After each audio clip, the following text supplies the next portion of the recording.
Hello, and welcome to the Disability Myth. My name is Dominic, and I live with a fatal disease called spinal muscular atrophy. Together, my amazing caretaker, co-host, and best friend, Uriel, and I plan to debunk misconceptions, share our personal experiences, and shatter your expectations. But we're not stopping there. We're bringing in experts, thought leaders, and everyday people who are smashing through societal barriers, paving the way for a more inclusive world. Whether you're tuning in to learn, empathize, or simply to be entertained, the show promises to be an eye-opening experience that transcends boundaries. Because when it comes down to it, what makes us different is what makes us extraordinary. Welcome back to another episode of the Disability Myth. I am, of course, your handsome and humble and hammy host, Dominic Trevathan. Alongside me, as usual, is the equally handsome, humble, and hammy Uriel. Hi. And, and today, we wanted to talk about something that is relevant to everyone, whether you live with a disability or not, and that is motivation. Now, before we jump into that, joining us today to talk about motivation is my good friend, Jacob Farzanmehr, aka McLevin. Jacob lives with cerebral palsy and is an aspiring broadcaster who is working on a communication for transfer degree at Allen Hancock Community College. So, Jacob, what are some of your motivations for getting into broadcasting and going to school? I think some of my motivations are just like not just broadcasting, it's just impacting somebody with that voice. And I don't, I just want to pave a way for other people. So maybe that's maybe that's just like open up some gates for other people with disabilities that they could feel like they could do it. So that's my motivation. And Yeah, no, dude, I love it. That's great. And I think doing it for other people is a great reason. There seems to be a common misconception about motivation or being motivated, that you have to be internally motivated, right? You have to have reasons within yourself to do stuff, to want to do stuff and accomplish things. And so I think on that note, we'll kind of jump into the myth that we want to discuss here today. And that's the idea that people are either motivated or they're not. And I think this is a pretty harmful um, pitfall that people may fall into, because if you view yourself as unmotivated, I think personally, you'll be less likely to push yourself and really achieve things you would have if had you initially classified yourself as a motivated person. And another way to look at motivation that I was thinking about earlier is it's not just about whether or not you view yourself as motivated. I think motivation is something that you can possess. It's a thing, right? It doesn't have to just be locked in as an adjective that defines and describes you. I think motivation can be something that you acquire and obtain over time. So, with that being said, being described as a motivated person, I think is quite a limited way to look at it. The way I feel that we use the word motivation in our communication as a society kind of makes it seem very black and white to me. For instance, people always tell me I'm such a motivated person, but in reality, it's a day-to-day grind and effort to find the motivation that I need to do what needs to get done. There's this ebb and flow to my level of motivation, right? Some days I wake up and I do my morning routine. I start working on the podcast and I just don't have the energy for it. Like, because that's something I pretty much work on every day. So sometimes it gets hard to find the motivation on a daily basis to keep working on it. But yeah, and that's just like one little example of that kind of ebb and flow, because there's other days where I'm really motivated to work on it. I might think of a really good idea for a topic that I want to do research on, or it might be recording day. Like recording days, I'm always really hyped up and excited to get that done. So, I believe it's being motivated or your level of motivation is dependent on a number of factors. For me, one of those is even my disability. Sometimes I'm just too tired physically from my SMA to do stuff, and that impacts my level of motivation. Furthermore, I think that motivation is a very nuanced subject. So I figured we could take some time today to talk about a few different theories or just schools of thought with regard to motivation. And before we jump into that, any questions, guys? How do people with disabilities find motivation with themselves just by internal support? How do people with disabilities find motivation within themselves despite like external support? Yeah, external. Yeah, no, External. that's a good question. Mm. Well, I'll let you go first, Uriel. I want to hear what you think. See, given like you don't have a serious disability. Usually that stuff kind of happens. I, I can only talk from my experience because it's gonna sound dumb, but sometimes having too many options can feel overbearing or a little overwhelming or limiting, right? Because you would think, oh, the more options, the better, right? But um, when there's a lot of things you can do and a lot of ideas or plans that you have in mind, yeah, you have support of family, friends, and all that, but all these ideas, all these things you want to do, it can be a little hard to actually do them. So I relate to where there's ideas that we come up with, but finding the motivation to actually do or take action on those ideas can be really difficult. Your friends, family, yeah, they'll support you. You could say, oh, maybe I want to write a book, whatever. Oh, that'd be a great idea. But how do you actually? Because this happens, and I'm guilty of this, and a lot of people are guilty of this too, where regardless if you're able or disabled, um, you have an idea, and it's like, yeah, I might want to do this, you know, but it's the next step of taking it seriously and finding the motivation to actually do that thing where a Yeah, lot of people stop or can't seem to get over that initial hurdle to actually get it done. right. I think it's important to point out like what you're saying, just to kind of clarify for the audience. We have a lot of external support options. By that, I think we're kind of talking about family members, caretakers, nursing staff, right? From taking me as an example, I have a really strong support system around me that care about my health.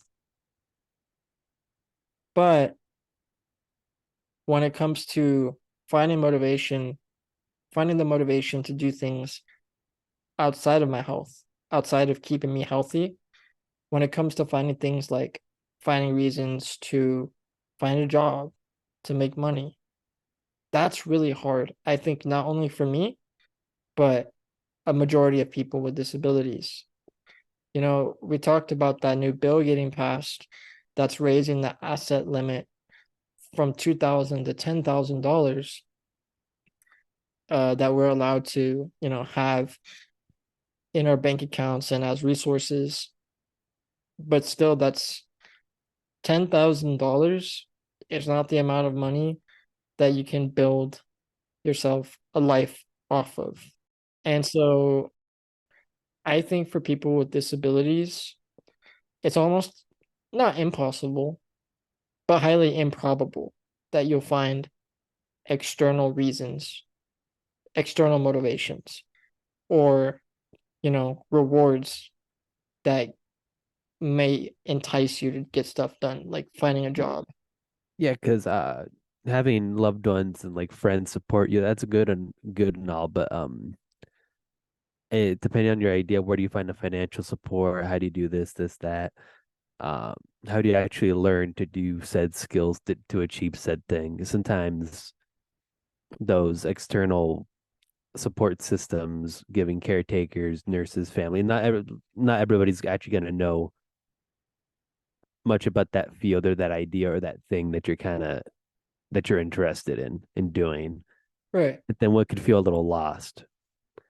Like the podcast is an excellent example because we didn't know what the hell we were doing in the beginning, right? I still don't know what the hell we're Well, doing. yeah, I mean, right, but we're acquiring said skills to actually do it, Right. and then meeting people and talking to people. You just never know.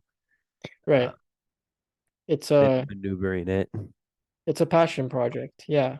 Um, So I was curious, like the internal support for disabilities. I know it's hard and difficult, but what makes you say that, Dominic? That it's gonna be harder, or like it's nearly impossible? That's what you said. I think it's hard to find external support. Like I was talking about money. Money, to tie into like one of these schools of thought that scholars have about motivation, it's the debate between intrinsic motivations versus extrinsic motivations. And, you know, people can be motivated extrinsically by rewards or to avoid punishments. And so, earning money by working is a perfect example of being motivated by an extrinsic factor, motivated extrinsically, because A, money is a good reward. We can use it to buy things that we want. And B, if we don't have enough of it, we can't live the life that we want to. The problem with people with disabilities that I was talking about or trying to allude to earlier is that a lot of us rely on like social services that we qualify for as a result of our disability. But those social services, for instance, like IHSS, nursing care that I get here at my home, that goes away if I make too much money over that asset limit right now of $2,000. Therefore, finding external motivations like money, it's it's not likely for me to choose that path in order to push myself to do the podcast. I'm not doing the podcast for the money. I'm doing it because it's a passion project. It's a subject that I care about. And I think it's a topic that needs to be talked about more in a public space, right? Disability, it's such a taboo topic for a lot of people. And so my whole thought process when we initially thought about doing this was, well, let's try and make it not so taboo because that's what I want. It's an innate desire, right? And Yeah, that's what intrinsic motivations are. They're inner desires or natural curiosities. So, yeah. So that leads to my next question. So, is this podcast like, do you do it because you love spreading the word, or do you do it for like motivation for views and stuff, or a mixture of both, a blend of both? I mean, it's a mixture of both to some degree because like I said, I'm intrinsically motivated to do this podcast for the reasons aforementioned, right? I don't want it to be so taboo of a topic, disability, and I think it can be talked about in a public space between members of the community in such a way that sheds light on it. And the thing with that though is I'm not going to get that message of it not being so taboo across to a majority of people if no one's listening, right? So in a sense, I have to be somewhat externally motivated by looking at those analytics, by looking at the number of people who are listening and making sure that we're trending in the right direction with regards to who's listening and the number of people listening. So yeah, I think it's a mixture of both. Well, what about you, Uri? Initially, uh, there wasn't really a lot of extrinsic motivations to do this with you. It just kind of worked out where we were already spending a lot of time together, and we would always have discussions regarding politics, economics, or just day-to-day things that we both struggle with. The struggle. Yeah, and what you were saying is that sometimes discussing politics or economics regarding disability can sometimes, well, some people consider it taboo. I don't think it is, because I'm in the belief that most things shouldn't be taboo. Obviously, you shouldn't bring up sensitive information in public. That's not necessary. That's understandable. But I think the intrinsic motivation for me, and I told you, I just like speaking. I like talking to people. And a big intrinsic motivation for me, a motivator, I should say, is that regardless how many listeners listen, or how many people actually will hear this, if someone's able to walk away with a little nugget of hope or happiness or some sort of emotional or intellectual what's the word I'm looking for? Gain. Yeah, or like just growth or yeah. Right. That to me that makes it all worth it. That's the intrinsic motivation I get out of this podcast. Just spreading the word and supporting disabled people, even though I'm not disabled, but it doesn't mean I can't talk about it. Yeah. And that's the stuff I've always never been.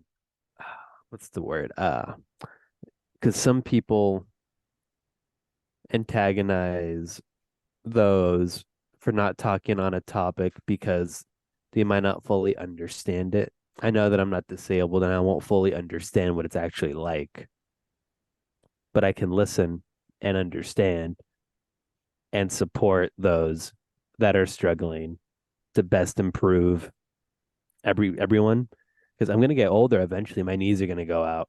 I mean, I think they already kind of are. So I mean, yeah, but right. So I think this is an important topic that shouldn't be taboo, because the word taboo is just I I think we just need to get over, just acknowledge that disabilities exist. People get older, uh, things get harder. There's a lot of external forces that could lead to misfortune, and there's not a whole lot of support systems for those people that happen to fall into that kind of stuff. right. And Right. that's where I think a lot of the reason to just find that internal motivation comes from. We have a lot of support, typically speaking, for our health and whatnot. But when it comes to what we want for our lives, I think that's why I say the ball is kind of on our court. The onus is on us to find our own internal motivation to make something for our lives out of our lives, right? Right. And I guess just to just to keep pushing on the disability motivation, if one's disabled, it could be exceptionally hard to find that intrinsic motivation, because maybe both of you can chime in, but with your experiences, do you find it debilitating knowing you can't do some things, and those things, do they grind on your psyche? You want to take this one first, Jacob? Actually, the things that I'm not capable of doing, it actually motivates me and pushes me harder because it makes me want to prove people wrong and figure out a different figure out a different way or a different, how can I do it in my best capabilities that in my best abilities that I could prove people wrong and but proving myself right and just being the best version of me. Yeah. Well, the thing that always keeps me grounded is I want to be a better person than I was yesterday. And, you know, I can only, that can only be a like intrinsic kind of motivator because I'm not comparing myself to other people.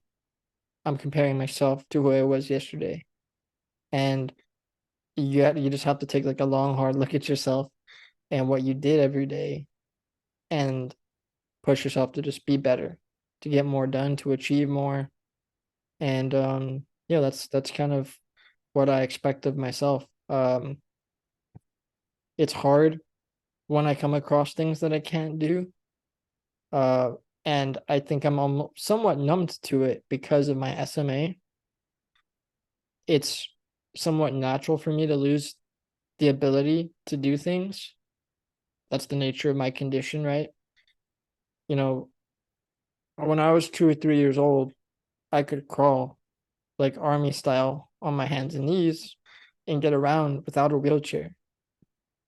By the time I was 5, I had my first wheelchair. I lost the ability to crawl within like a year or two.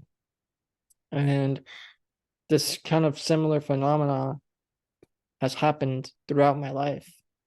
And I think as a person with a disability with SMA, I've just learned to accept stuff like that happening and letting go of the control I may or may not have over my body and channel that control into more helpful things, more beneficial things like going to school, starting the podcast, right? And so I think it all kind of goes hand in hand with that intrinsic motivation. I think those are all beautiful answers, and it just kind of because I can relate to all that. Those are all things that I'm going through too, and it's just yeah, that makes sense. Both of you don't really see your disability, or when it does flare up, it's just an internal motivator to, well, I just because I can't do this doesn't mean I can't do other stuff that can improve my life, which is yeah, it's great. Perspective is everything. Yep. Right. Yeah, I agree. Okay. It also motivates me because I feel like I feel like a lot of people with disabilities look at it like a negative thing and they just like dwell on it. And I feel like that motivates me even pushes me even harder because like it's just like I don't want people to look at it like that. I want people to look at it like a positive way, like it's a positive path to way of life. Your journey might be different, but it's it's ways to success. Everybody has a ways to success, no matter what. So it's Yeah. like that should be the end goal. Yeah, that makes sense. It's also important to because perspective, right? Because I think those that might focus on the negativity, like the negative aspect of the disability, might be newly disabled people, right? Because both of you just kind of born with it and it regressed, and you guys had time to accept it and Yeah, just soldier through it. Yep. Some people that are newly disabled, I don't even, Yeah. yeah, it's I have hard to, a lot of empathy for like people with spinal cord injuries, people with TBI, like traumatic brain injury, because it's such a shock to experience something like that. I don't even know because I've never experienced it. But yeah, we're pretty fortunate in that sense that this life is kind of all we know. And so adapting to whatever happens to us, it's almost just an innate part of us at this point, you know? Right. Well, let's get in the meat and potatoes, intrinsic motivation, like the self, the internal stuff, right? That's what a lot of people want to know. And I think we have some goals here, or some you could better explain it than I can. Yeah, But no, here I think we we could break it down here. I think we actually already kind of covered it pretty much perfectly with our little talk right now. Like I was saying earlier, being extrinsically motivated, for example, by rewards or to avoid punishment. Um, Rewards such as money, avoiding a punishment such as not having money, right? That's the prime example of extrinsic motivation. Intrinsic motivations are your like inner desires, your inner joys, things that you want to do without any external motivation or reason to do so. For example, my like crippling addiction to playing Ark Survival Evolved in Minecraft. Those are all innate desires, right? Intrinsic. Right, right. Um, what are some good examples for you guys? What are you intrinsically motivated by? What do you just enjoy doing for the sake of doing it? I enjoy, me down. Like I enjoy watching a game on my free time, Oh yeah, watching sports, playing the show. Um, I just like writing also. And for me, it's just the guitar because it keeps me grounded. You know, it's the intrinsic motivator there is this is something that gives me joy, and it's something that I slowly improve at progressively, right?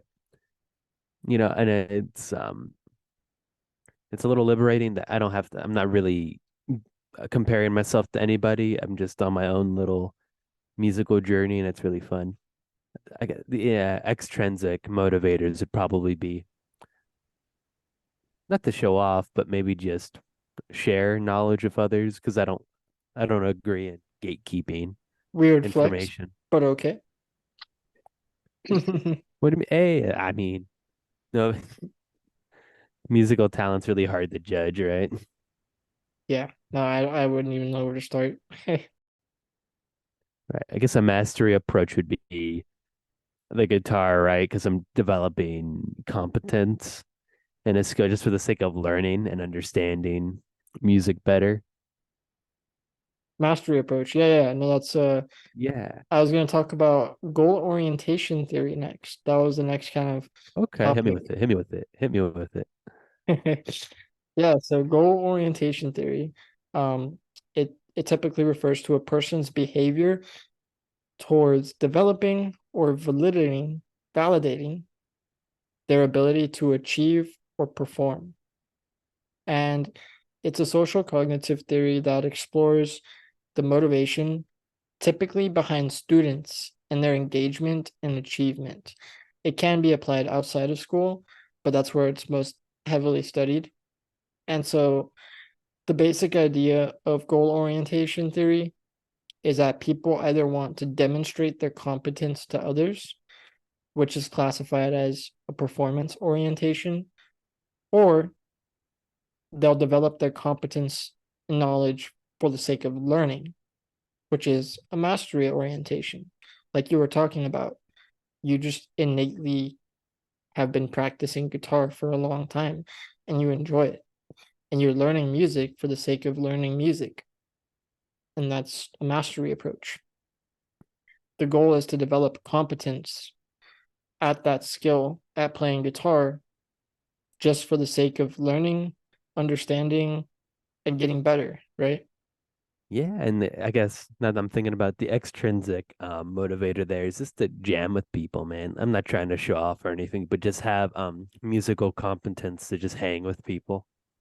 Okay. Like you so in that sense you somewhat kind of look at the person next to you and look at yourself and say, okay, can I keep up with them? Yeah, yeah, yeah. But it's never a competition. It's just, Right. play a few Right. chords, something groovy. Nothing complicated, right? Unless we want to get complicated, and then I'd have to strengthen up my confidence, right? That would just be Right, another intrinsic motivator to go back, hit the shed, and just learn a little bit more, maybe some chord theory stuff like that, right? right, right. You know, Now, on the other flip side of the coin is a performance approach. And the goal in if you have a performance approach is to demonstrate competence by performing well.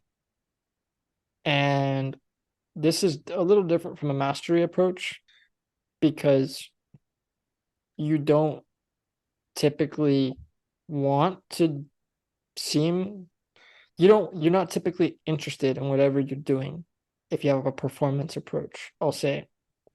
The goal, like it says, is to simply demonstrate competence. Like you don't want to look, for lack of a better word, stupid. oh, okay. So I guess the external pressure is not to look dumb or whatever, or just Or not, it's or tricky just because it, right. it kind of blends in with performance avoidance. They're very similar. So performance approach, the goal is to demonstrate competence by performing well. In other words, you want to impress other people. Yeah, And I think most people display kind of a mixture of all of them, mhm. right? Well, I think it just depends on the situation too. Yes, yeah, because if I perform with other people, right, I'm demonstrating competence not only to the crowd but also to the people that I'm jamming with. Right, Feels good. It's a good feeling. It's very rewarding. Where oh yeah, it's cool. I can hang. But if right, there's things that I was struggling in, then it turns into a mastery approach where oh, there's a few things I'm not quite competent in right. So yet. you would need to go and like learn those chords, whatever it may be, for the sake of learning them to get good at them. Right, Right. right. So that's performance approach. Performance avoidance is literally just avoiding looking stupid. Like you don't necessarily want to come off competent, Hmm. you just don't want to come off incompetent.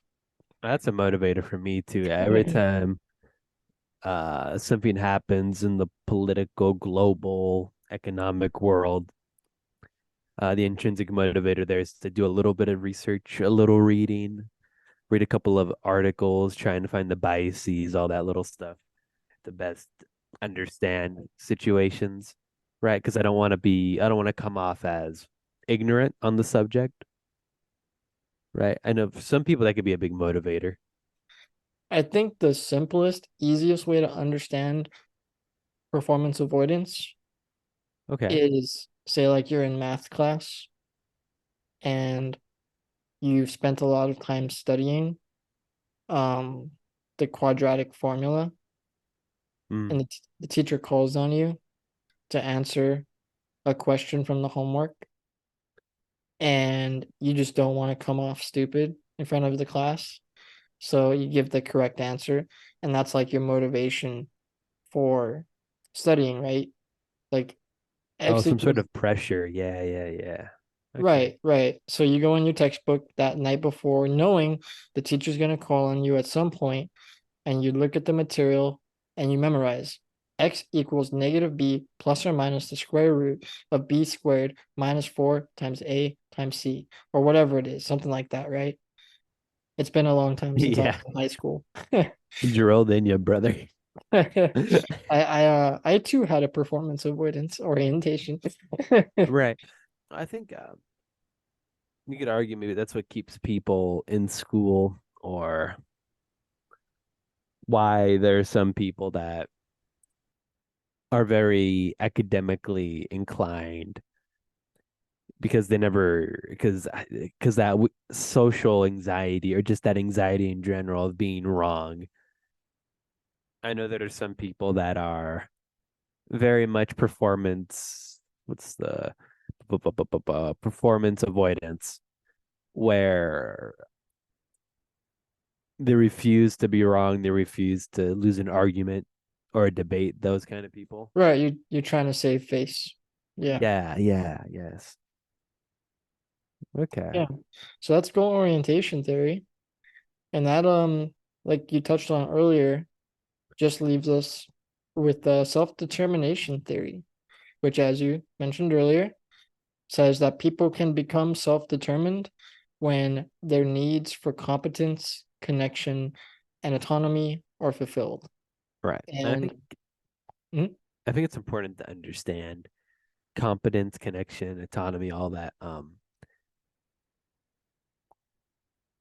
A lot of these things you have to kind of navigate by yourself. I always advocate seeking therapy, some external help, right? Or some meditation or some self time to figure out a goal to reach competence, to get your ideas out there, right? yeah. And well, with regard to self-determination theory specifically, I like it, but I don't because it feels kind of rigid with the Yeah, language. I mean, It it's just it definition, like textbook stuff, right? right. You know, So, nothing competence. wrong with that. Nothing wrong with textbook definitions, but with school, it's always the application afterwards, right? Yeah. When I think of competence, I think of how good I am at something. What's my skill or my aptitude? But I think when you apply this to a broader sense of motivation, I think it involves how content you are with your life and where you're at in life, right? Being competent at a skill Yeah, is one I thing, agree. being competent or content in life is an entire other thing. Right, Um, because you can be competent in a skill, but not content with life. right. Kind of a survival thing. For example, let's say I have a computer science degree and I confidently know C sharp, Python, Java, all these coding languages, and I'm employed with a tech firm to design websites and programs and softwares, but I'm not happy with where I'm at in life. I don't enjoy this. Then I would argue that you're not your needs for competence or being content with your life are not being fulfilled, right? And that's one of the things that this theory says you need to be self-determined, to go out and be internally motivated to do stuff and accomplish things. One of the things I learned in college that comes to mind when I think of this theory is Abraham Maslow's hierarchy of needs. I don't have the pyramid in front of me, but essentially his hierarchy of needs, there's like a flow to it where you need at the very bare minimum physiological needs Yeah. like food, water, shelter, and then it goes off into less physiological things and more social needs like connection, a sense of belongingness to other people or something bigger than yourself. For instance, the podcasting, doing the disability myth, it fulfills my connection needs because by putting out my voice, my message for other people to listen, anytime they listen, in theory, I'm connecting with them, right? Because they're hearing what I have to say. And I think another good example is like you with your music and your guitar playing, Udi. Like every time you go out in a public space and you play, every time you record yourself a little Instagram video of you playing some John Mayer, you're connecting with other An people. attempt. Yeah. And the same thing with like you, Jacob, and your writing, right? If you like you want to be a broadcaster and a journalist with regard to Yes. sports and all that. So if you write something someday down the line, so let's say you work for ESPN, you're a columnist, and you write a piece on why the San Francisco 49ers are so goated, then that's going to connect with people, right? It would connect with people, and it would definitely connect with me. Um, I feel like I would like to write about sports, but I would just like write about things in general because I feel like with like people struggle with mental and motivation, so I feel like me expressing myself would help others people like set a platform for themselves and it would be okay expressing themselves. Yeah, makes sense to me. Yeah, and then like the last part of self-determination theory is autonomy. And autonomy we kind of talked about in the control episode. It's the idea or the sense of feeling like you have control over yourself or you have self-governance. So applying it to the same examples, you know, starting the podcast, that was an act of autonomy. I didn't have to, no one forced me. It was an idea that we kind of came up with and we took it and ran with it. And we decided to put it into action. We expressed that self-governance to start the podcast. Um, what do you with like your music? No one forced you to learn guitar. You just No, this decided, is out of yeah, yeah, just because I enjoyed it, and it just became progressively more complicated or complex, right? right. Because I just wanted to learn more. And then the same thing with Jacob's writing, right? His choice to just go into his notes app and start writing stuff. That's an autonomous choice. No one's forcing him to do anything. So I think in sum, what I'm trying to say here is we're us three, we're self-determined people. And I think what's important to point out to those who are listening is that, you know, it's not about where you are in life right now. I think it's about what you're doing to put yourself in a position to be where you want to be in the future. Right now, we are all doing things not super successfully yet. I'll admit, like, we only have 31 subscribers on the podcast.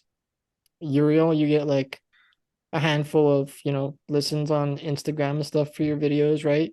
Well, Yeah. you kind of get a lot, I'll admit. I Uh yeah, well it's because a lot of people know me, right? A lot of those are just yeah, acquaintances. but like by no means are you a quote unquote successful musician, right? At this point in time. That Like, depends, man. I mean, you're Like, not making money off of this. You're not right, it's a like, household name, right? yeah, it's not that like there's a lot of different ways to measure success. Exactly. And for some people, playing arena shows and doing all that stuff isn't the end goal. For some it is, for some it's not, right? It depends. Because there's some incredible musicians that could play incredible stuff, but they don't really play out because that's not because they Right. don't value their success off of monetary things. They don't have that external motivation. Yeah. Right. And that kind of just, I think, sums it up perfectly. It depends on your motivations. You know, just to summarize again, motivation, it's not so black and white. There are a multitude of ways it can be interpreted and expressed, regardless of physical mobility and any other factors involved. I think today we kind of talked about just a few different ways that social scientists look at it, which include the extrinsic versus intrinsic motivations. We talked about goal orientation theory, the different orientation approaches that people may have. And we talked right now just about self determination theory. And to the listeners out there, whether or not you utilize one of these frameworks, we really hope you took away something from this that can help you find your own motivations and accomplish what you want to. So, on that note, any final words, peeps? I have feel fine about this. I feel like we had a good conversation, and I feel like people could take a lot out of this and just find more motivation about. It's not about how what we are right now, but it's down the line. Yeah. Things come in time. Yeah, things come in time. All right. Well, as always, if you liked what we had to say today, please leave us that rating, perhaps a nice little review, and be sure to share with your friends and family. If you're not already, be sure to follow us on Instagram, Facebook, and YouTube at The Disability Myth, all one word. And with all that being said, you know the drill. Peace and love, and may the force be with you.